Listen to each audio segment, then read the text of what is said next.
My favorite quote of all time is that the early bird gets the worm. Dude, it's almost noontime. I thought the early bird caught the worm. I live by it every day.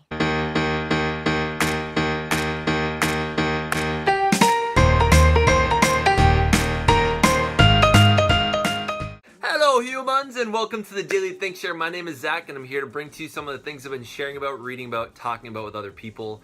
If you're new to the channel, I invite you to subscribe. That right there was a clip of me just kind of giving a little parody. I feel like there's so many people on Instagram, Twitter, Facebook that post quotes every day, and they simply don't live by them. I wanted to give you 10 quotes that I live by, and then I really had to think about what do I actually live by, because some of them I don't. Realize that most of them are Jim Rohn quotes, so I'm gonna go by the 10 Jim Rohn quotes that I live by. One other thing before I start, a big shout out to Quote Fancy and Quote Addicts for the images, and I'm going to be challenging a couple other YouTubers out there to do the same video, not necessarily for Jim Rohn quotes, but their favorite 10 quotes that they actually live by. I'm tagging you, Ty Speaks, I'm tagging you, Jayesh Chhaya, and I'm tagging you On To Purpose.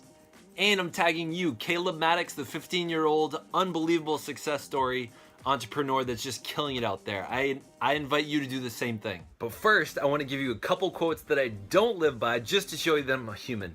Take care of your body, it's the only place you have to live. I don't eat the greatest. When your why is big enough, you will find your how. Sometimes I don't get things done because my why isn't big enough. Without a sense of urgency, desire loses its value. I desire to do a lot of things and they lose their value because I don't bring urgency to them. If you don't like the path you're on, change it because you're not a goose. Geese fly in the same path based on nature, but we have brains. We don't have to worry about that. We can change our stuff. I did that some time ago and it's not as relevant to me now. And now for the top 10. Number 10. If you really want to do something, you'll find a way or you'll find an excuse. I'm constantly asking my students, what are your goals? And all the time, they're usually giving me excuses. So did you finish that drawing you said you wanted to enter into the contest? No, my pencil broke. And so what I have ingrained or tried to ingrain them in them and at least in myself is that I can be really straight with myself. If I'm not really going after something, then I'm making excuses. Number 9, work harder on yourself than you do your job. I think the real idea behind this is that so many people work extremely hard on their job, but they don't necessarily grow from it. So if you're making sure that your efforts and your energy is going into something that you know you're gonna grow from, then you're all set.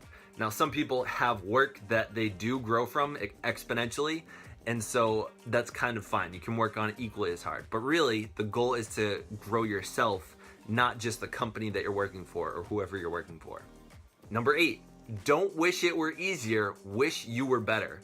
Constantly I'm coming up to obstacles and saying, oh, do I really want to do that? And then I say to and oftentimes I repeat this quote to myself and I say, no, I'm not gonna back down just because I'm not that great at it. I'm just gonna get better at that skill. And I think so many times people get stopped by hurdles because they wish it were easier so they don't go after it at all. I think that's how real estate works for the most part. I think a lot of people have the ability to save up the money, they just don't do it. When they have the money, they have the ability to get multifamily homes and have a renter, which may be difficult, which is what we're going through right now, but they refuse to learn that skill so that they can get paid more for it.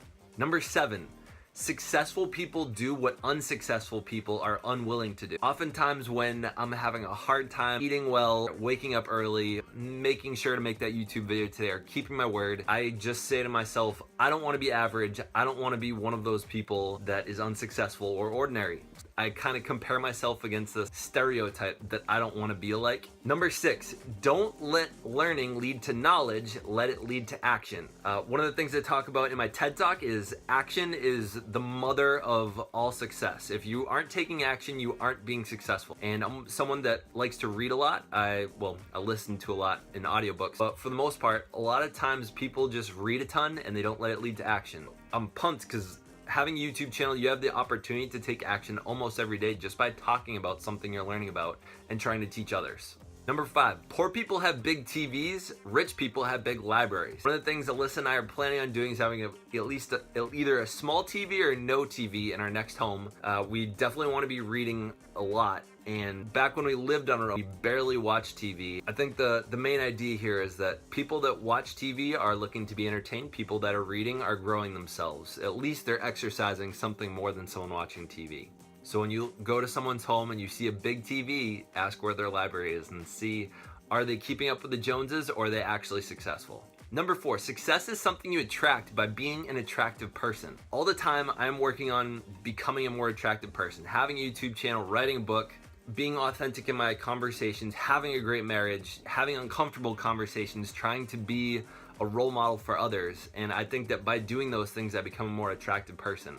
That's one of the main ways that I try to bring success towards me. Number 3, you don't get paid per hour, you get paid for the value you bring to the hour. This goes really hand in hand with the previous one, which is that it's by being an attractive person. The more value you have, the more skills you have, the more valuable you are to the workplace, to the marketplace. If you can help a business bring $1 billion to their company, I think they'll pay you a couple $1 million, or you can get paid a couple $10,000 per hour. Number 2, you're the average of the 5 people you spend the most time with. I totally believe in this. As I look as my life has changed, it's oftentimes because of the people that I've been surrounding myself with. As I was being surrounded by engineers, and I would become logical, and then when I was around the people that drank a lot, I would drink a lot as well. And I was surrounded by people that are constantly working on themselves and trying to become better people. I would do the same. When I'm constantly surrounded by people that swear, I swear. You get the picture. Consider the 5 people you spend the most time with are the most important people you can choose to spend that time with. Now, sometimes it's your family. You don't have total control over that. But if you're watching YouTube, if you're watching movies, consider the people that you are letting seep into your subconscious, into your brain. Those are the other people you're spending time with. And number 1, if you don't design your life's plan, you'll probably end up in someone else's. And guess what? They don't have much planned for you.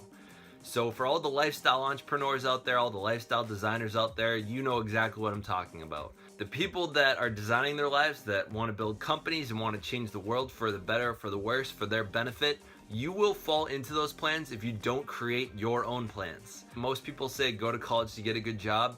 You're falling into someone else's life plan. Consider that you can think differently. You don't have to do what they invite you to do.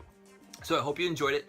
If you liked it, give it a like. If in the comments, what are some of the Jim Rohn quotes that I might have missed? What are some of the other things you'd like me to post? Top 10 lists. A lot of these I got from Jim Rohn's The Day That Will Turn Your Life Around. The first audio series that I ever listened to, 30-something bucks, worth every penny. I can remember most of it, the goal setting session in it. It has really changed my life. I absolutely recommend it. It's in the description below. The Day That Turned Your Life Around by Jim Rohn. Unbelievable. It sounds kind of corny. Even the music in it's a little corny, but it's just gold. The more unbelievable it was to listen to him talk. He's got so much energy. So if you liked it, give it a like. If you want to hear more and you want to receive updates, please subscribe. I hope you enjoyed this. Stay weird.